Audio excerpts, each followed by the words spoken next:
Okay, welcome Lynn. We have Lynn from the Focus Sessions BlogSpot.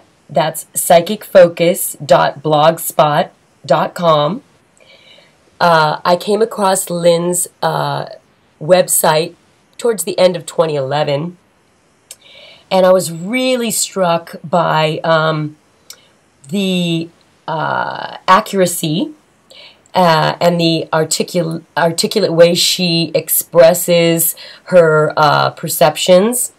And I've followed her for a couple of years now. Well, gosh, 11, 12, 13, 14. So like a little over 3 years now.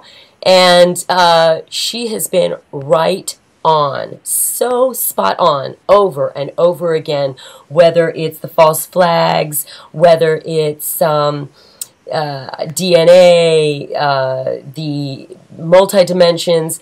She is very, very trustworthy, and I'm so pleased and honored to have Lynn. Welcome, Lynn. Hi, thank you. Thank you for having me. Oh, I thank you, my darling. I'm so excited to have you. I've said to my husband a million times, boy, that woman at that blog spot, babe, she is so awesome. She picked up on the same things in the same way.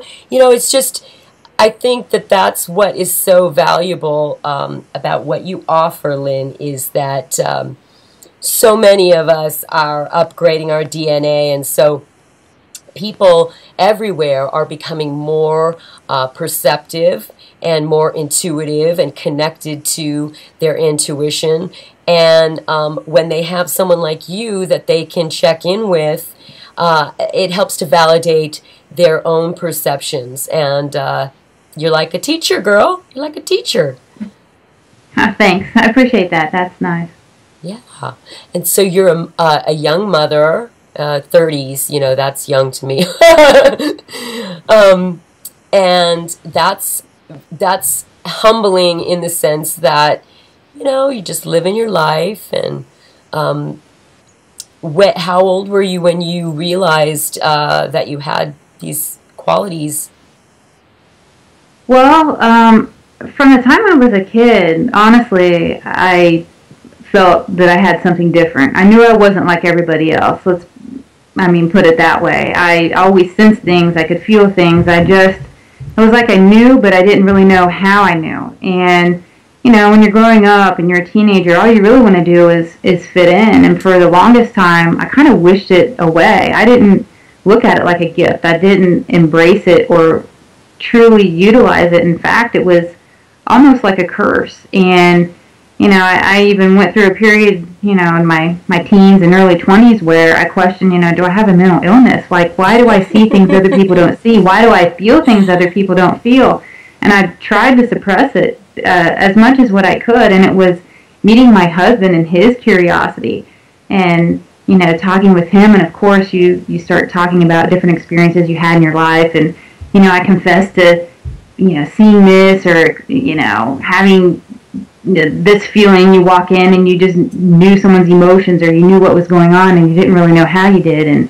And he's like, well, you have to explore this. And I said, no, I don't want it. I just, you know, I was scared of it. And truthfully, I grew up in a very conservative home, and all the experience that I had with anything that was supernatural, paranormal, spiritual, any of that, I mean, I was based upon what I'd seen on TV. So you see movies like Poltergeist and you see movies like, you know, Witchboard, you see this stuff. So I was so scared if I opened up to it and really explored it, not only would the good come in, but the bad would too. And I just didn't know how to manage that. And, you know, I talked with him a lot, and what he did as a present to me, he said, I'll get you a psychic reading. So I said, hey, you know, that's great. I had never even had one. I didn't even know a psychic or anybody else that did any type of metaphysical work, and I went and I had a reading, and by chance at the end of the reading she says, hey, we offer this meetup once a week on Thursdays. And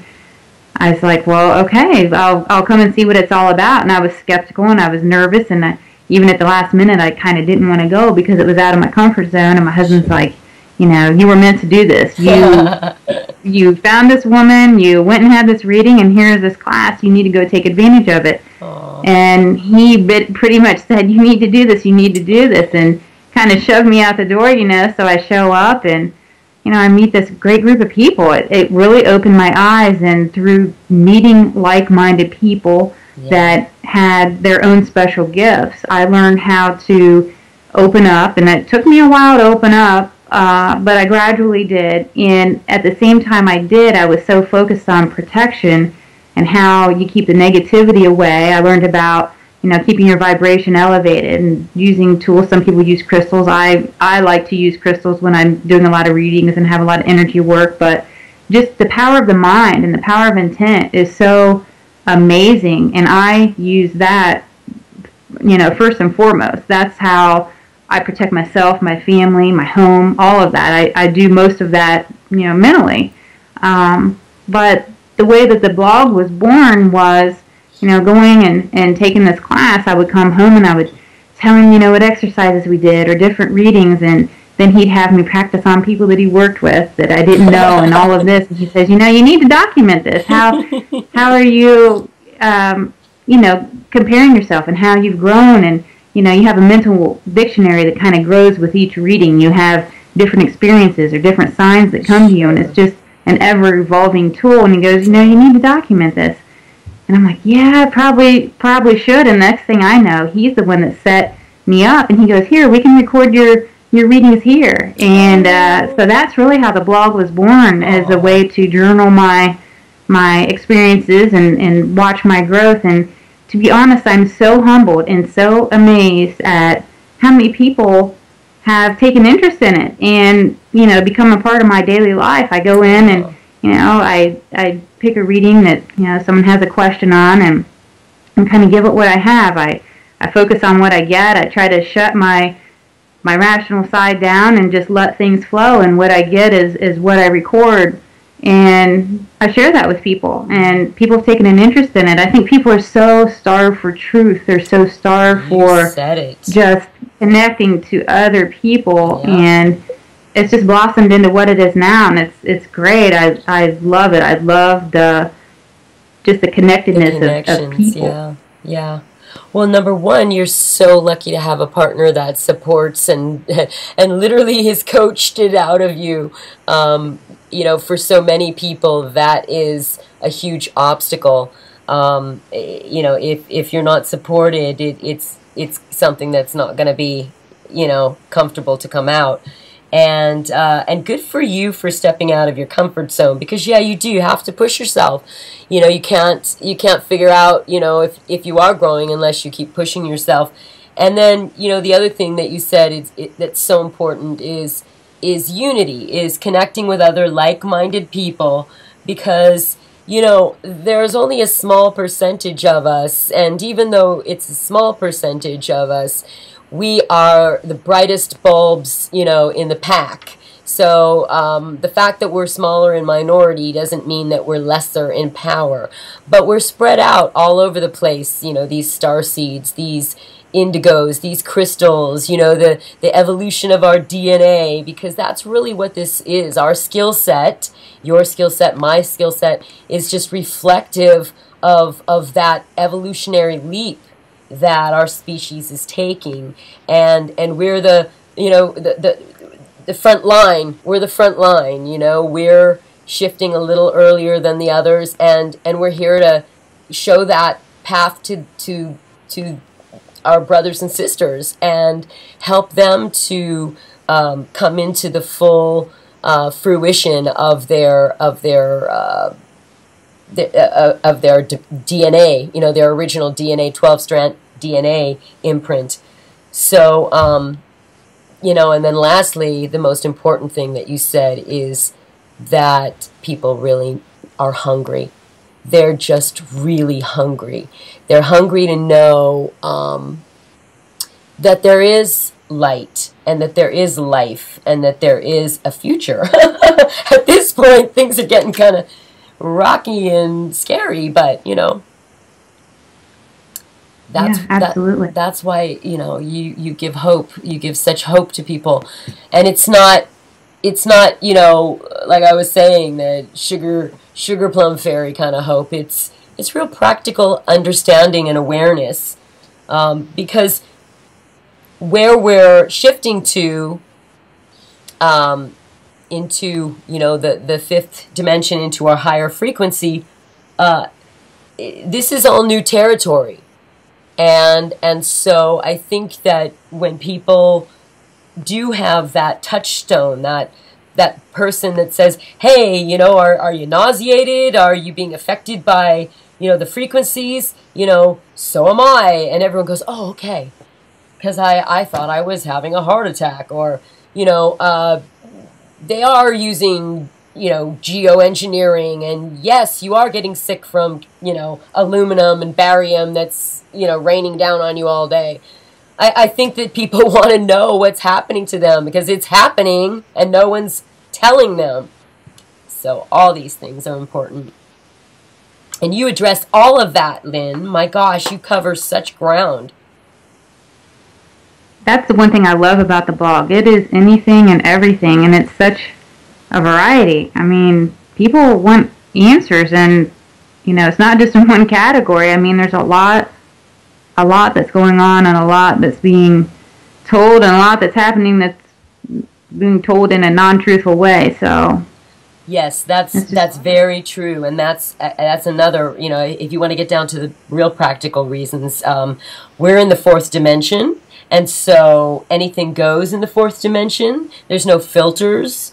There's, you know, the entities that don't have bodies are all around you, and they're talking to you, and they're controlling you, and so, you know, the degree of paranormal activity, the degree of manipulation is tenfold. You know, just keeping people grounded in that lower frequency with their emotions and their nervous system being pressured, and you know, like fuses blowing all over the place. You know, people are just not able to withstand, you know, the pressure, and coupled with just the changes that are going on the planet.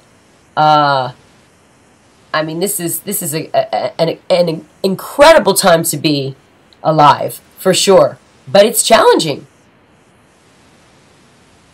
Oh yeah, definitely. I mean, I see it affecting people a lot neurologically, Yeah. and I think that's where a lot of these autoimmune diseases are popping up, because people's bodies, you know, where we are on Earth in this existence that we're in, it's almost like spiritually we're advancing to where our bodies are not quite there yet, and there's such a disconnect. And not only that, you're right, we have forces that are trying to suppress you and trying to hold you down, and just neurologically it fries your system because there's such a disconnect. And then on top of that, I mean, it wears you down. People walk around and they're exhausted. I mean, I think that's where a lot of, you know, like fibromyalgia and all these aches and these pains and all of that is just really a result. It's more environmental than what people realize. Oh yeah. And it's due to all of the changes that are happening around us. Well, it's literally what it is it's transhumanism. It's the fact that, you know, there's a war being waged, a spiritual war. The way I see it is that the Antichrist isn't a person. The Antichrist is exactly that, anti-light. And how they get the light, a light is a soul. Each one of us has Christos, you know, has a light. We have souls. Well, not all of us, but the ones here that have souls have souls. And it's a fight for our soul, because if they can turn out the light, so to speak, by coating our pineal gland, by bombarding us with frequencies, by cutting us off from the cosmic rays that are helping us to evolve, and all these different things, then we won't evolve. And subsequently, the light within us will go out, and hence, you know, the rise of the zombie nation is upon us, and that's exactly it. I heard a report that the radiation from our cell phones have literally dissolved some of the stems in our brain that connect the left and right brain. So your ego, you know, reptilian side from your angelic, you know, spiritual side, and there's these connections have been literally dissolved. So there's people that are completely living in that reptilian brain, which would correlate to the zombie, you know, state. Just acting on emotion, like you were saying, you know, just not in their bodies, you know. And I see it even started before the cell phone thing. I see it started even just with having the electronics of TV. And think about it. Why do they call TV programming? Because that's where it started. They are programming you. And I see that what happened was you bring all these electronics into your home, and it actually changes the hertz of the energy around you, and it tries to hold you down and keep you lower. And if you went into a room that was completely free of all kinds of electromagnetic waves, all of that, I think you could have an amazing meditation just because you wouldn't be, it's like pollution to your body and you're being hit with it constantly, and it's just, it alters you. And, you know, it started with TV, and it's almost like the master plan was so, in a way, out of their side, genius of how to keep people down and keep people suppressed from really reaching their full potential. Yeah, it is. It's like they've got a frequency net, you know, over us. It's like a prison. It's like an invisible prison. It's a net that holds us in with these lower frequencies. Yeah, absolutely. And it started a long time ago, and it continues to go on. And I get, too, that we do it with language. I did a reading on MK Ultra and the reptilians, and how just through altering language, it's almost like we cast spells on one another without even realizing it, because the way we talk is so ingrained as being normal. I mean, think about some of the stuff we say. So say someone's looking great, you know, and she, you know, whatever it is, you say she looks drop dead gorgeous. That's really, if you think about it, why would you say that to someone? Or you're wishing someone luck and you tell them to break a leg, or just in different other things that you say, like you go to work to earn a living, but in reality, are you going to work to like die for someone? It's like you're saying earn, like you are in, you know. And we talk about weekend, and really on the weekend they're telling you to be weaker on the weekend. And I guess statistically, after I heard this and I'd had a discussion with some friends, on Monday morning, most people, that's statistically higher when people die. I mean, you'd have to vet that for me, but I came across that, and I'm like, really? Because so you're telling someone to have a nice weekend, you're really telling them to be weaker on Saturday and Sunday, and then on Monday mornings, people die more frequently. I mean, it's just little things that have slipped in the language. And, you know, back in the days of Shakespeare and all that, we didn't talk the way that we do now. This is all newer. It's been changed, and it's like evolved through time, but whoever was involved in the changing of the language did it so smart and cryptically that it's like we're constantly re-energizing these spells to each other to be weaker, or, you know, just malicious. Just, you know, I would kill for that shirt. Like, really, would you? I mean, when you think about what you are saying in words, why do we talk like that? It's because it's been ingrained in us as normal and natural. We see it on TV. We talk to each other. We write it. We read it. It's all over any form of media to where it's natural. And when you break down the words, and I'm sure there's thousands, if not, I can't even imagine how many, you know, concoctions of words and how it all breaks down. But in the few that I've found, it's just been amazing to me how this has become part of how we interact with each other.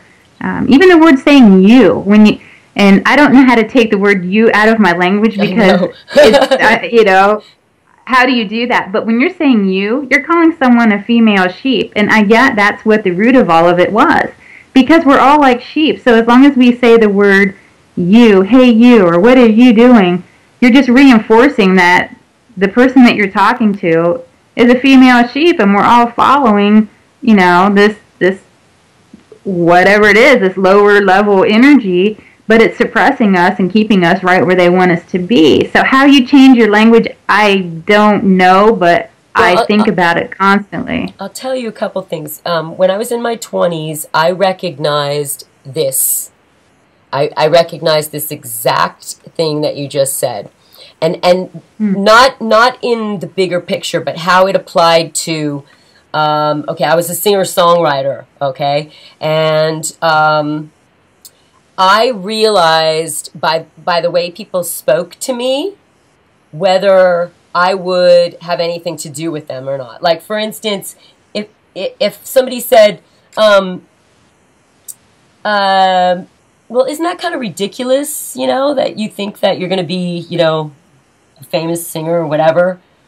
And so right away I was like, okay, I can't have anybody like that around me. Because I realized, you know, my mind was very powerful, and that's what, I couldn't have that. And then I realized things like, oh, please let me make it. Oh, please. Or, oh, I hope I make it. Or when I make it. Or, yes, I'm an aspiring singer. Or things like that. Okay, that had to all go. When I get there, blah, blah, blah, blah, blah, I am a singer, blah, blah, blah. I'm not an aspiring singer. I am a singer. I mean, how silly. Am I going to aspire forever? If I say I'm an aspiring singer, and I never get there, then I'm setting in motion already that I'm going to be aspiring forever. So I've already preconditioned myself to never get there. So I got those things really loud and clear, and I started censoring my language, towards that, towards succeeding. And really what that was setting intentions and manifestation, really. But where I really got the message strongly was when I had to go and fight 3 lawsuits on my own, no lawyers, one of which was up against a very big insurance company, Lloyd's of London. And I couldn't get lawyers for anything. And all at the same time, because of the accident, my whole everything dissolved, and I went through hell. I just came through that. But the point is that I learned how to be a lawyer because I had to look at the records and the reports, and I had to find the weak spots in the argument. And then I would have to go and argue against lawyers. I would have to, express that in a way that got me what I needed, but didn't admit to or engage in any of the ridiculous stuff that they were lying and trying to say. So lawyers are really the ones. That's why everyone in government is a lawyer. The president's a lawyer, because they know how to pretty much construct language in a way that corrals us like sheep instantaneously. And we don't even know. We agree to things because of the way they word things, and we don't realize that what the intention was completely different behind what they said, and really it's the attorneys. That's why everything is about the legal system. And even on the etheric realm, when you're going and doing spiritual battle for people, and you have to go and argue a person's case to get, say an energy parasite to release somebody, or a spell to be broken, or anything like that. That's what you do. You go and you argue the case like an attorney. So there is something very powerful about language, that you're so right on. And it's also when you look at the Kabbalah and the every letter has a meaning behind it, and so their words have meanings behind it. And I've read that just saying the word hello in the Kabbalah represents the devil. So if you're every day saying hello and you're invoking, and what is the devil? The devil isn't, it's more of a concept really to me than some red dude with ears and a tail. But nonetheless, it is occultism. It's all about occultism and how they reinvoke their spells, and how they perpetrate that on society. I think you did the reading on the Super Bowl ritual, didn't you? I did not do it. I don't think I did. I did a reading. Someone wanted to know when we were going to see some change or some signs that, Earth is moving, or some activity was going on, like some kind of sign. When are we going to see it? When is it going to be undeniable? And I remember, and I even remember the Roman numeral was XLVII. It wasn't this past Super Bowl, but the one before that. I was meditating, and it came through to me, and I saw that carved in some stone. And I had that number. I didn't even know what that number was. I had to Google it to know what it was and how it related. And it came up the Super Bowl. And I remember during that Super Bowl, that's when the electric went out. And I said, oh my. Yeah. I was like, what? I was nervous. I didn't know what was going to happen, Yeah. but to me it was like a sign. It was something happened that was very out of the norm. But I remember that was the one I did the Super Bowl reading for, and that's how it came through to me. And it was because someone was wanting to know a sign, like, what is there a sign? Something's around us. Is there a sign from something above? You know, when is some change going to happen? When is the pivotal point? And that's what I got. Yeah. Yeah, I've been picking up on something big at the Super Bowl for probably 2 decades, and it's not every Super Bowl. Some years it's like right in my face again, and then some years I don't even realize that it's the Super Bowl. So this last one was very powerful. Last year's was very powerful. And yeah, I did the same thing. When the lights went out, I was like, oh my God, what's going to happen now? It's very scary. I know. I know, I thought that. Do you know anything about this, about the movie Jupiter Ascending? Oh, actually, yes. When I saw just a quick preview, I don't know, months ago when it came out, and I remember there was this one phrase, and it stuck with me, and they were talking about, like, not being from Earth and, you know, people being elsewhere that really rule the planet, and Earth, you know, you got to reclaim it, and all of this. And when those messages came out, I thought, I have to see this. This is, someone's tapped into this. Like, Yes. I believe a lot of things that come through in media, Yes. you know, people get the inspiration from an outside source, or they meditate and directly connect to that outside source. But regardless, it's something from above wanting the truth to be known. And it's like they can't broadcast it. They can't put it on a billboard, but they can let it be shown in bits and pieces. And then us, through our subconscious, we kind of put it together and get what the bigger message was. Yep. So when this movie, and I saw the clip and I saw it coming out, I thought someone is revealing the story of Earth and what's really behind it and what's going on. I almost never go to the movies, and I went to the movies this past weekend because I had to see it that bad, and I had done a reading on it months prior to that. Yeah, I did see it. Oh my God! And you know what, the reviews are terrible, and I believe that the powers that be are trying to kill it just because it is powerful. So what did you think? I thought it was fantastic. Awesome. It meant so much. And there was this one part that actually gave me chills because there was this beam of light, and she rode up this beam of light, almost like a portal. Mm-hmm. And I had done a reading on that because around the Earth, people were seeing these beams of light just randomly here and there. And everyone wants to discount them. Oh, it's a solar this, or it's a reaction to this, and you know, everybody, you have disinfo. It's almost the more it's truthful, the more the disinfo people want to come out. That's exactly it. You can pretty much guarantee if they're harping about it, then it's true.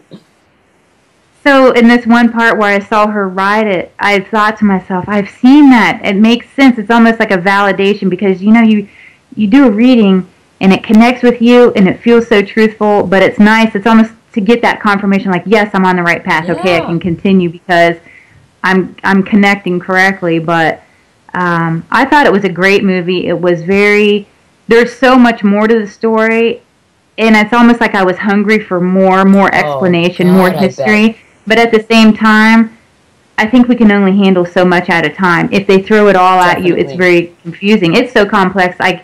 I can't even make sense of it all in my mind as I see things and learn things. I mean, I learn daily, and I learn from other people. I learn from readings, but you saw Cloud Atlas, right?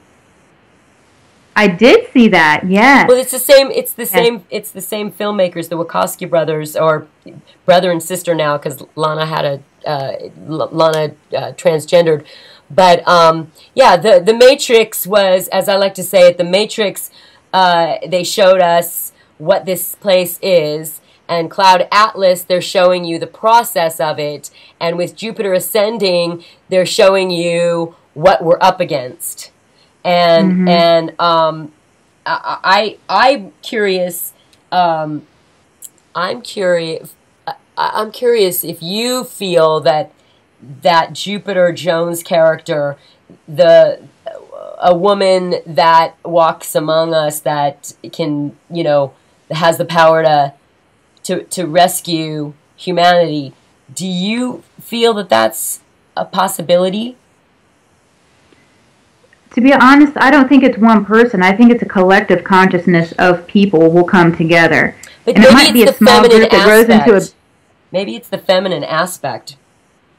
And that could be. I can understand that. And honestly, when I think about Earth, and many times during meditations, I've been focusing on, you know, the ground, or I'm just, you know, in my zone, and I see the Earth breathe like it's a living thing, and I always feel a feminine energy, and I refer to Earth as her, like I just have that connection. So I get what you're saying about the feminine energy, but I feel like it's a collective consciousness that's going to grow, and it's almost going to grow like on a bell curve. It's going to start slow, and it's going to explode, and I feel like it's growing now. People are waking up now, and it's like the filter is coming off, and people are able to see what is truth and what is not, and they just aren't taking the lies. It's like it's rejected, you know, on principle. They just can't accept it. And, you know, we're sharing knowledge. I think being online and all of that, it helps. Granted, everything out there isn't true, and there's people out there trying to, you know, steer you away from it, and the disinfo people. I've seen images of just groups of people working at, you know, how to eliminate this from getting out, or eliminate that from getting out, just, you know, out there with the comments and everything else. So, but it's still, it's a good way to share, it's a good way to meet people, and it's a good way to kind of explore your out-of-the-box thinking, because there's other people out there, and I think when you see there's other people out there that have some of your same ideas, it's easier to accept them and not let your rational mind say, oh, no, I'm crazy, why am I thinking that? Because there's validity to it when you can share it with someone else. Yep, I agree. I totally agree. Well, another interesting aspect that I really hope that Jupiter ascending can kind of get people to wrap their brains around is the fact that all of us evolve from some degree of animal DNA.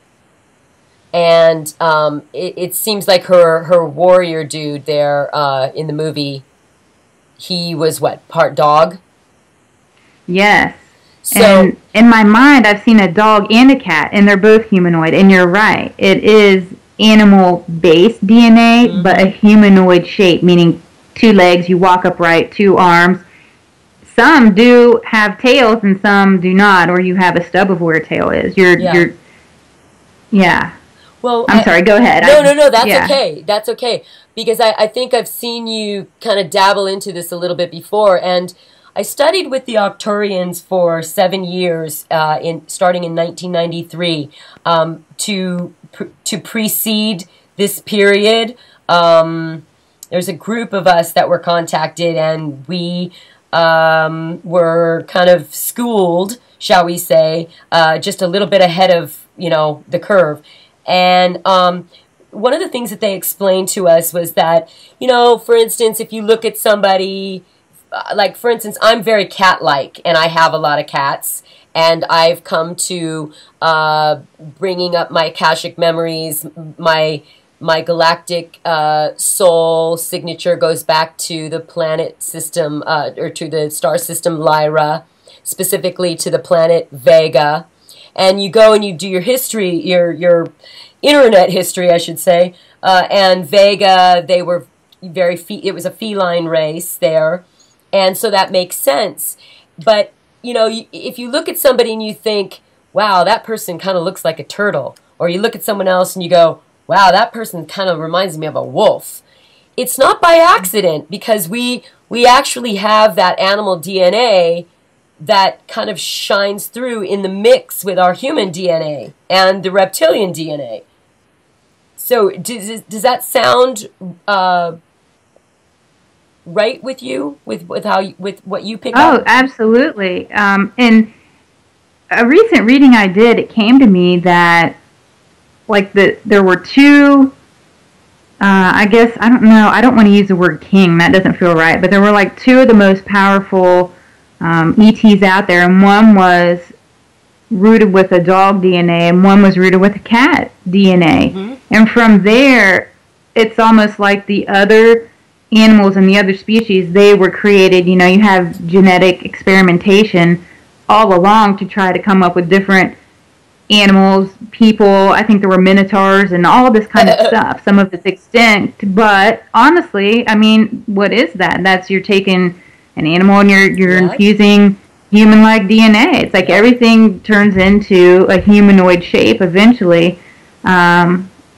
And so, yeah, but I feel like at the head of that is a cat and a dog. And, you know, I recently saw this picture of the Sphinx, and I was looking at it, and I'm like, that used to be a cat. They were, I don't know. I saw this huge, like, lion and all that, and someone went in there. It looks like a god came in, and what he did, you know, he changed it to represent his own self and sort of try to erase the history of what was here before him. Almost like he wanted to say there will be no gods before me, and you're going to pray to me. Yes. But yeah, I saw this thing of the Sphinx, and it's like I had this whole story come to me, and I thought, man, you know, how horrible that this person changed this beautiful, magnificent statue. I'd have loved to have seen it in its natural state, but I just visualized this huge, like, lion, and it was amazing. But yeah, I do. Sounds amazing. I totally agree.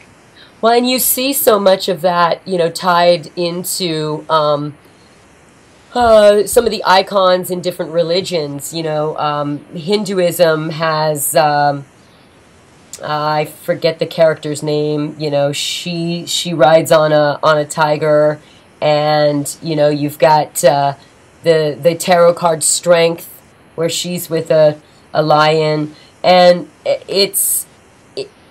these animals are there for a reason in our history. I mean, they're important symbolically to where we came from.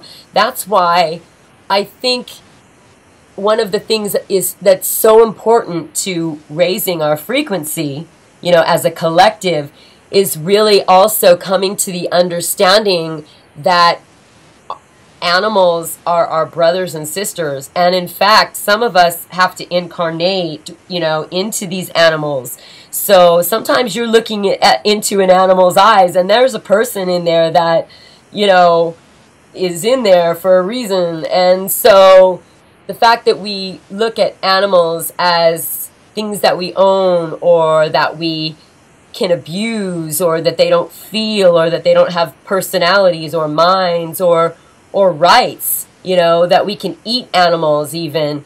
I think that's got to change, not only philosophically when we realize that this is us, but also vibrationally. I don't see how we're going to be able to obtain a lighter body when we're eating, you know, death and blood. I mean, what you're saying is absolutely correct. There definitely has to be a respect for animals, and I too have seen where people have reincarnated, like, as a pet, and I mean, there's absolutely truth to that. You can look into the pet's eyes, and you know that you're talking to someone that was, you know, once human. And no, I completely agree with that. And people have asked me before about you know, being vegan and things like that, and how, if that makes a difference. And I do see that makes a difference, but it's partly too because of the death of that animal. You're taking on that, the trauma. You're taking that energy into your body, so it's naturally lowering your vibration. But one thing I tell people too is plants are also living things. So in the big scheme of things, if whether you are eating meat or you're eating plants, the bigger, more important thing is to be grateful, show gratitude for your food. And I get that's where praying came from. I mean, sometimes now you see people praying for their food, and you're like, maybe you're connected to that, or maybe you're not, but where did that start, and why is that? And there really is a good practice and philosophy behind it, because it came to me that you're thanking that food for giving its life to you and giving you sustenance from out of its death, out of, you know, what it went through, and you're consuming that energy. So, and on top of that, if you do want to eat, well, on top of that, what's really powerful in doing that is that you're also leaving the door open to the vibration that you're always going to have the food that you need. By being in gratitude with the food, not only are you respecting it, you're also leaving the vibration there that I'm always going to have what I need. Right. I just, yeah, I mean, it's all of it. So to be thankful and thank your food, whether it's a plant or an animal, I think it's important. Even if you just have that mental thought, thank you, you know, it doesn't have to even be a huge ceremony, official thing, but just consciously be aware of where it came from. And I get to, especially, and I feel it's even more so with meat than it is with plants, but, you know, really think about the life of that animal, you know, and it giving its life to you, because you're going to ingest anything that happened during the death of that animal. And if you're going to eat meat, eat something free range that like had a real life, that had a fair, natural, you know, not trauma life based. cycle. Yeah, completely. Right. If you're eating chickens that are in barns and barns are so full they've never seen the light of day or can't walk, you're still thank the food, but be thinking consciously of what you're putting in your body. Yeah. You know, if it's free range and everything else, or if you're hunting and you're hunting wild animals and it's more of a at least kind of fair, I don't feel like the karma is as bad with that, but still thank your food. I think that's the bigger message that I want to put through. No, that's really beautiful, and I'm so glad that you said that, because it's something that we should all be mindful of. I really appreciate that for sure. Well, we're coming upon like 42 minutes here, and I don't want to take up too much more of your time. We had a wonderful conversation beforehand about some things, and I have to tell people this woman is just a blessing. So anything that you need help with, I absolutely encourage you to go and seek her guidance. She is well worth it. Not only that, she's such a pleasure. Her energy is fabulous. Lynn, you are just a really sweet, humble, you're a blessing. You're just a real blessing. And I tell your husband that we're all so grateful for him. He sounds like a real character. Yeah, I give him his props, because really his support's what's kind of pushed me beyond my comfort zone. You know, like most people, have my issues that I deal with in this lifetime. One of them is judgment, and so doing things and being outside the norm and all of that, when so long I, you know, fought in my teens and my 20s just to be like everybody else. I didn't want to stand out. So it's kind of a paradigm shift for me, and I'm taking it in, and I really do enjoy helping people. And, you know, if I can offer insight or use what I have to make someone's life easier, better, or answer questions, I mean, I'm happy to do that, and happy to share what I'm able to get with other people. Yeah. Well, you are amazing. Is there anything that you'd like to say, you know, before we hang up? Is there anything that you see or that you feel important to leave the audience with? I think the biggest thing out there is, you know, the world isn't always happy, and there's a lot of negative things that go on, but you know, at the beginning of the year, I made this conscious effort with my blog that even though I touch on a lot of heavy things and dark things, and I go there, I've been really conscious of balancing it out with things that aren't so heavy, whether I'm talking about vibrations, or I'm talking about meditation, or I'm talking about, you know, the power of intent, you know, just different things. I try to change it up. So, you know, in this dark, heavy world, there's still a light out there, and there's still, you know, everything is about balance, and, you know, focus on the positive things, take in truth, know the truth, and be okay with that, but also realize that you can't always live in that zone. So once you take it in, you sort of have to purge it and look for the light and look for things that elevate you as well. It's just, balance is important, and I know I'm really focused in on that, and I want my blog. I don't want people to go to it every day and just kind of feel heavy. I like to lighten it up with different things as well. So no, you do an amazing job. You're very inspirational, and yeah, it is important for people to. It's great that we take in all this information. You know, it's great that we can be online. It's great that we can connect globally with like-minded people. But, you know, really the important part is to go and take what you learn and implement it out into the world and inspire that in other people in real time. Look into your neighbor's eyes and be of service in the ways that you can. We can't always do everything that we'd like to do, but you know, all that is being required right now is for us to be human and to come from a place of compassion.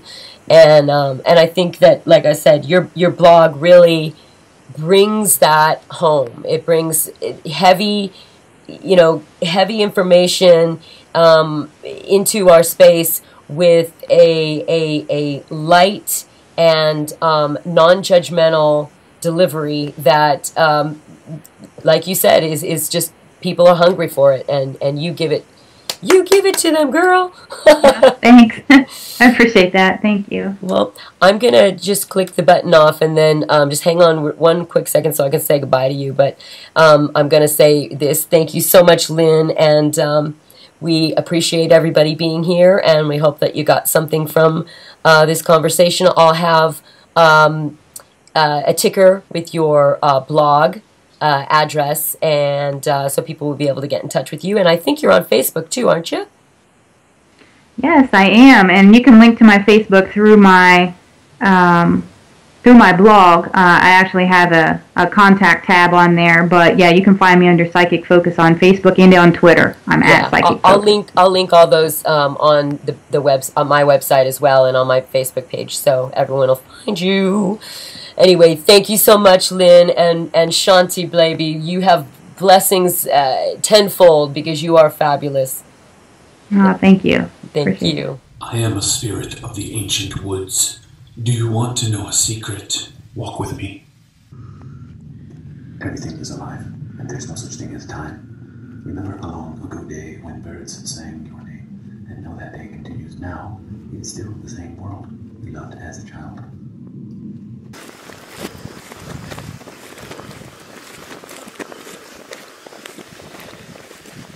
Be the change you want to see in the world does not mean you change, and that the world changes.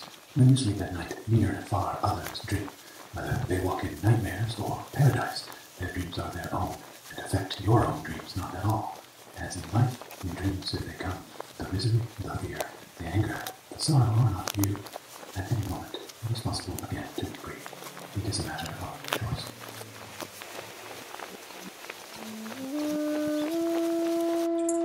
Animals cannot lie. They are not insane. Observe their eyes, those shiny black slices of consciousness. They see you, they look at you from the garden, a silent, cool place, emptied of the incessant buzzing mosquitoes of thought, the idiot ghosts chattering, words naming things endlessly. Cling to the animals like a lifeline to a drowning man in the water. Let them pull you back into the living world. This place, this ancient forest, is the collective unconscious of everything that can say, I am.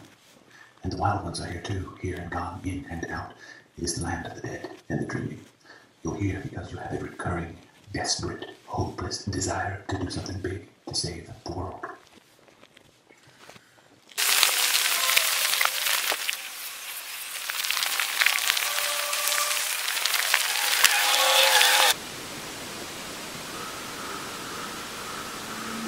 I am older than sequoias. I knew your grandfather. He feared the world would be destroyed by the Great War. He did his small part. He did what he could. Your father feared the world would be destroyed by nuclear annihilation. There was little he could do to prevent that. He prayed and had nightmares. Now, you fear the world will be destroyed by climate change, by mindless, greedy, ecological devastation.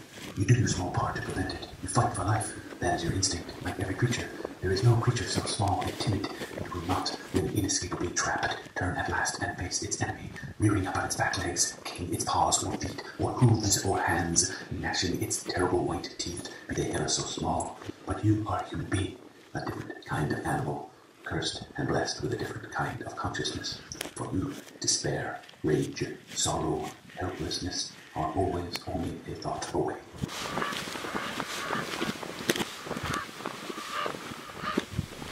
I want you to know it's all going to be okay, because it already is okay. What you really fear is death, and death is not real. Death is either the answers to all your questions or an end to questions, peace, silence. But life, what is that? What is it about? What is it for? What is its meaning? The oldest living things on earth know and will tell you. The language of sequoias is silence. If you don't speak the same language, you will never understand one another. Humans must choose what their world will be, collectively, individually. You can choose to see it as it really is, as the animals see it and feel it. You can transcend thought and language. Beyond logic, beyond poetry, is the immediate, wordless, beautiful, infinite moment. They say you can't go home again. That's true only if you can't realize you never left. Welcome home.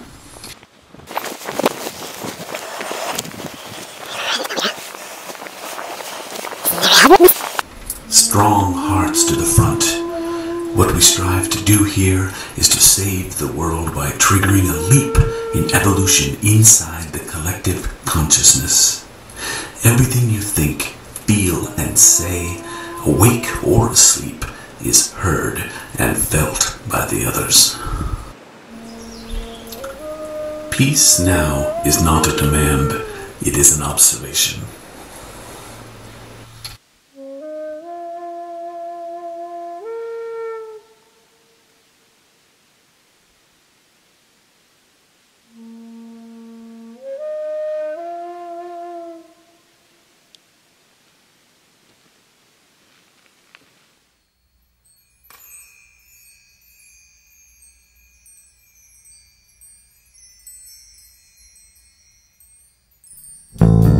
Oh, great Mother Grizzly and